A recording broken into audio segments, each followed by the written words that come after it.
মনে হয় সব বাঙালি নায়িকারাই শাকিব খানের সাথে কাজ করতে যাচ্ছে। আমার কাছে মনে হয় নায়ক সংকট। আমি দুটো সিনেমা করেছি, এফডিসিতে অনেক নায়িকা আছে যেটা আপনারা হয়তো চেনেন না। এক্সিলেন্স অ্যাওয়ার্ড আমার বেস্ট অ্যাক্ট্রেস হিসাবে বেঈমান নাটকের জন্য। তো আমি আসলে খুবই খুশি। নাটক করছি, নাটকে বিজি আছি। আমার ঈদে বেশ কয়েকটা নাটক আসছে, একটা ওটিটি আসছে।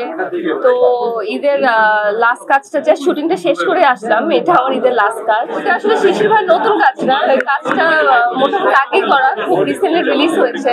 ভাবির হোটেল 1টাও আসলে একটা হিট নাটক ছিল, 2টাও একটা হিট নাটক। তো ভালোই লাগে। সিনেমা নিয়ে অবশ্যই আমার চিন্তা ভাবনা আছে। আমি দুটো সিনেমা করেছি, আমি আসলে ওয়েট করছি যে আমার থার্ড সিনেমাটা আমি কবে করতে পারবো, ভালো একটা সিনেমা।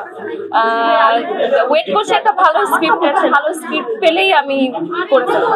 এই বছরে করবো হোপসো ইনশাল্লাহ। বাংলাদেশে আমার কাছে মনে হয় না নায়িকা সংকট আছে, আমার কাছে মনে হয় নায়ক সংকট। বাংলাদেশে আসলে নায়িকা সংকট। বাংলাদেশে অনেক নায়িকারা আছে, হয়তো আপনারা এফডিসিতে অনেক নায়িকা আছে যেটা আপনারা হয়তো চেনেন না, বা নর্মাল মানে মানুষজন আসলে চেনে না। এখন সাবিলাকে দিয়ে তো শাকিব ভাইয়ের এই যাত্রাটা শুরু হলো। আমার কাছে মনে হয় সে এখন থেকে বাংলাদেশের নায়িকা নিয়ে কাজ করবে। এটা শুধু একটা যাত্রা শুরু হলো, এটা মনে হয় অনগোয়িং প্রসেসে থাকবে। এখন থেকে আমার কাছে মনে হয় সব বাঙালি নায়িকারাই শাকিব খানের সাথে কাজ করবে।